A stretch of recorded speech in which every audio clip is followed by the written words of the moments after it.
শুধু দর্শক বন্ধু, আপনারা দেখছেন একে নিউজ বাংলা। আর এই মুহূর্তে উপস্থিত রয়েছে ফুরফুরা দরবারে শরীফ। ঘটপুকুরে নবী দিবসে পীরজাদা আব্বাস সিদ্দিকী গিয়েছিলেন। নাম না করে তিনি ক্যানিংপুরের বিধায়ক শওকত মোল্লাকে বলেছেন যে জাহান্নামের কুকুর। আমিও একজন মুসলিম ঘরের সন্তান, ছোট থেকে শুনে এসেছি যে কাউকে বেঈমান, কাউকে মোনাফেক, কাউকে হারামখোর বলা যাবে না। সেই জায়গায় আব্বাস সিদ্দিকী তিনি একজন পীরজাদা হয়ে শওকত মোল্লাকে জাহান্নামের কুকুর কিভাবে বললেন, আমরা কথা বলবো ওনারই চাচা যান ইব্রাহিম সিদ্দিকীর সঙ্গে। শওকত মোল্লা জাহান্নামার কুত্তা, এই জাহান্নামার কুত্তা কেন বললে? কারণটা কি? কারণটা থেকেও বলছি না। বহুত ফচকে ফাচকা মোল্লা মৌলবী পীরজাদা হয়তো আছে, কিছু অনেক মন্তব্য করছে, অন্য ফতোয়া দিচ্ছে, অনেক কিছু বলছে। আমরা শুনছি ব্যাপারটা কি হচ্ছে না ঘটছে। জালিম, অত্যাচার, জুলুমকারী, খুন খারাপি, ভাঙ চুর, লুট পাট, কি বুঝলেন? আজকে দেশের যেটা করেছে, ঘরগুন ভেঙে ভুনে, জালিমদের ঠিকানা কোথা আল্লাহ রসুল বলে দিয়ে গেছেন। অত্যাচার জালিম যারা মানুষের উপরে কষ্ট দেয় তাদের ঠিকানা কোথা তো আল্লাহ বলে দিয়েছেন, হাদিস পাকে আছে। আজকে জাহান্নামার কুত্তা শওকত মোল্লা বলছে বড্ড গায়ে লাগছে। যখন শওকত মোল্লা বলেছিল নওশাদ আর আব্বাসের দাদা হচ্ছে অমিত শাহ, বুঝলেন? তার অমিত শাহ বলেছিল ফতোয়াদাররা, ফতোয়াবাজিরা কোথা, তখন চুপ করেছিলে কেন? হ্যাঁ, কোথা ফতোয়া তোমাদের? একজন শায়েখ, মাশায়েখ, পীর, কোটি কোটি মানুষ তাকে চলে, ফুরফুরার পীর সাহেব, ছোট হুজুর পীর রহমতুল্লাহ, তিনি আমার বাবা পীর সাহেব। তিনি হচ্ছেন আব্বাসের দাদা, নওশাদের দাদা। তার তিনাকে বলছেন অমিত শাহ, আব্বাসের দাদা অমিত শাহ, কে বুঝলেন? এর ফতোয়াটা এই মূর্খ মার্কা এই মৌলী সাহেবকে দিতে পারা আগে, অশিক্ষিত মৌলী সাহেব যেটা ফতোয়া দিচ্ছে, ভেড়া, কি বুঝলেন? ফতোয়া দিতে বল। ফেরাদ হাকিম যখন আপনার পুজো প্যান্ডেলে উঠে পুজো করছিল, আপনারা দেখেছেন প্রকাশ্য কিভাবে পুজো করেছে, বিভিন্ন জায়গায় পুজো দিয়ে বেড়াচ্ছে এলাকায়, তারপরে কি ফতোয়া দেবেন? দীঘাতে আপনার জগন্নাথ মন্দির হলো বিরাট মন্দির, মমতা ব্যানার্জি সাহেব করে দিয়েছে, নেতারা পাগল হয়ে গেল। তার প্রসাদ বিভিন্ন গ্রামে গঞ্জে পাঠিয়ে দেওয়া হলো। ওই প্রসাদটা মুসলমানদের বাড়ি সব পাঠিয়ে দেওয়া হচ্ছে, খেয়েছে। ওটা খাওয়া যাবে কিনা? শওকত মোল্লা বিভিন্ন জায়গায় পুজো প্যান্ডেলে যে হই হই করেছে, এতে ঈমান আছে না নেই? বলুন, এতে ঈমান আছে না নেই? ওকে মুমিন বলা যাবে? ওকে ঈমানদার বলা যাবে? এর উপরে কুফরি ফতোয়া আসবে না আসবে না? সে মৌলী সাহেবরা কোথা? এখন বলছো যে জাহান্নামের কুত্তা বলা যাবে না, এটা বলা ঠিক নেই, উচিত নয়। কি খেয়েছো, কত ঝেড়েছো? ইমাম সাহেব ভাতা খেয়েছো? ভাতা, কত ভাতা খেয়েছো? কত টাকা দিয়েছে? কিরাম গোলামতি শিখেছো?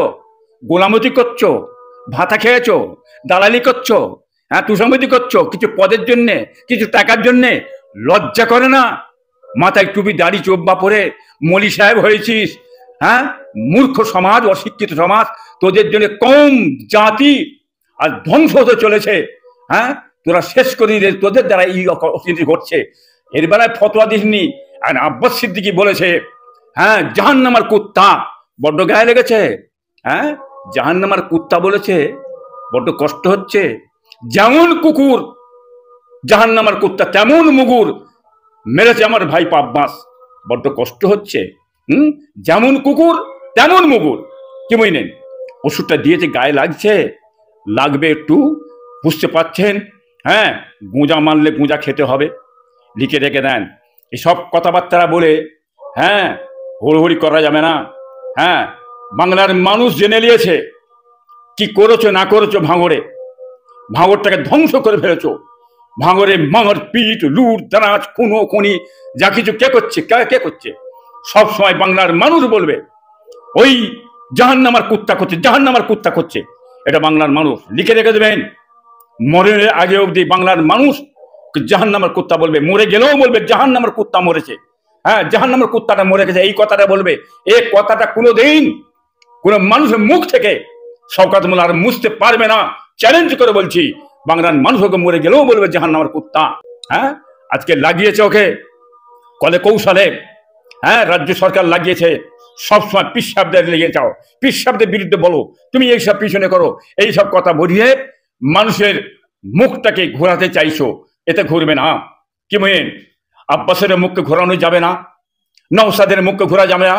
নওশাদ আব্বাস জানে কি করতে চাইছো। আমি একজন মুসলিম ঘরের সন্তান, আমি ছোট থেকে শুনে এসেছি যে কাউকে কাফের বলা যাবে না, কাউকে মোনাফেক বলা যাবে না, কাউকে বেঈমান বলা যাবে না। তাহলে আব্বাস ভাই, যে আব্বাস সিদ্দিক আপনার ভাইপো, শওকত মোল্লা তিনি একজন মুসলিম, তিনি জাহান্নামে যাবে কিনা সেটা আমি, আপনি বা আব্বাস সিদ্দিকও বলতে পারবে না। তাহলে তাকে জাহান্নামের কুকুর বলাটা কি ঠিক? আল্লাহ বলে দিয়েছেন আমি আল্লাহ গুনাহ মাফ করব, শিরকের গুনাহ আমি আল্লাহ মাফ করব না।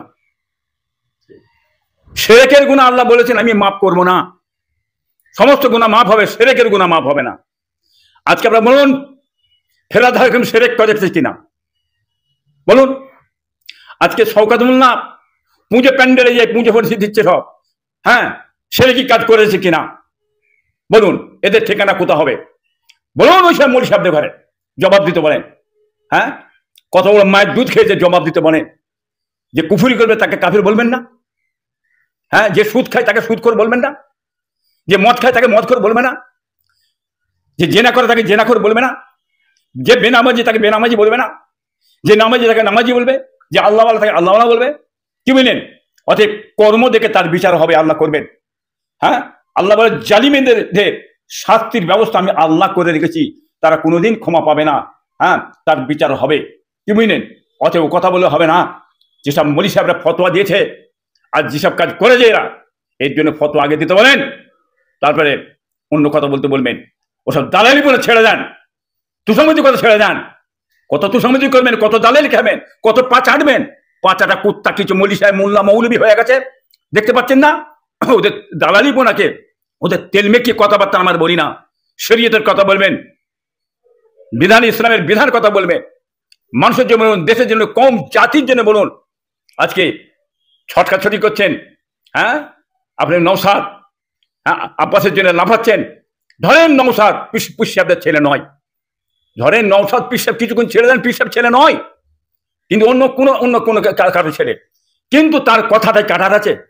দেশের জন্য, দশের জন্য, কমের জন্য, জাতির জন্য, মানুষের জন্য, হ্যাঁ, শিক্ষার জন্য, হ্যাঁ, ভারতের সংবিধান আইনের জন্য, অখাবের জন্য, দেবতা সম্পদের জন্য, তার কথাটা ন্যায় কথা, সত্য কথা মানুষের জন্য বলে যাচ্ছেন। তার কথা তো ঠিক, তার কথা তো অন্যায় নেই। হ্যাঁ, তা বলে নওশাদ ফুটপাত পীর সাহেবদের ছেলে বলে আপনি লোক লাগিয়ে দিয়েছেন, তাকে বসানো যাবে কি করে? কত অত্যাচার জুলুম করেন। ও জানো, কোটি কোটি কোটি কোটি মুরিদ আমাদের আছে বাংলার বুকেতে। 24 পরগনা থেকে, বাঁকুড়া থেকে, মেদিনীপুর থেকে, হাওড়া থেকে, হুগলি থেকে কোটি কোটি মুরিদ পীর সাহেবদের আছে।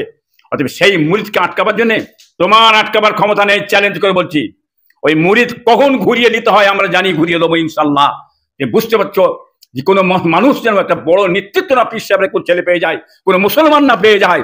হ্যাঁ, তারা পাবে কেন? আমরা নেতৃত্ব দেবো, আমরা বড় বড় পদ দেবো, আমরা মন্ত্রী হবো, আমরা রাজা হবো, আমরা বাদশাহ হবো। হ্যাঁ, মুসলমান কেন হবে? কি বুঝলেন? এই নীতিধারা তোমাদের। তা মুসলমান খালি কি ভোট দিতেই থাকবে? খালি ভোট দেওয়ার জন্য মুসলমান আছে? হ্যাঁ, কি ভেবেছো কি তুমি? হ্যাঁ, কি ভাবছো? ও দিন গুজার জামানা গুজার গিয়া, সস্তা নয়। আমাদের হক আমরা বুঝে নেবো, আমাদের প্রাপ্য আমরা বুঝে নেবো। হ্যাঁ, আপনার জাতি ধর্ম বড় নির্বিশেষে যেটা যার প্রাপ্য তাকে দিতে হবে। দলিত, আদিবাসী, মেতোয়া, হ্যাঁ, মুসলমান সংখ্যালঘু যা যেটা আদি প্রাপ্য তাকে দিতে হবে। ওই ন্যাংমারা কারবার ছেড়ে দাও। হ্যাঁ, ভোটটা নাও, দিয়ে কাজ মিটিয়ে দাও, পড়ে থাক, মুসলমানদের কাছে জেলে দাও, মারো পেটো, কেস কাচারি দাও, ওরা এই নিয়ে ব্যস্ত। আর আমরা নেতা হয়ে মাথায় উঠে বসে থাকবো, সে জমানা চলে গেছে, গুজার গিয়া। এত সস্তা ভাববেন না। তার জবাব আগামীতে ইনশাল্লাহ এই জাতি ধর্ম বর্ণ নির্বিশেষে এই মানুষ আগামী ভোটে এই জবাব দিয়ে দেবে ইনশাল্লাহ, দেখে নেবেন।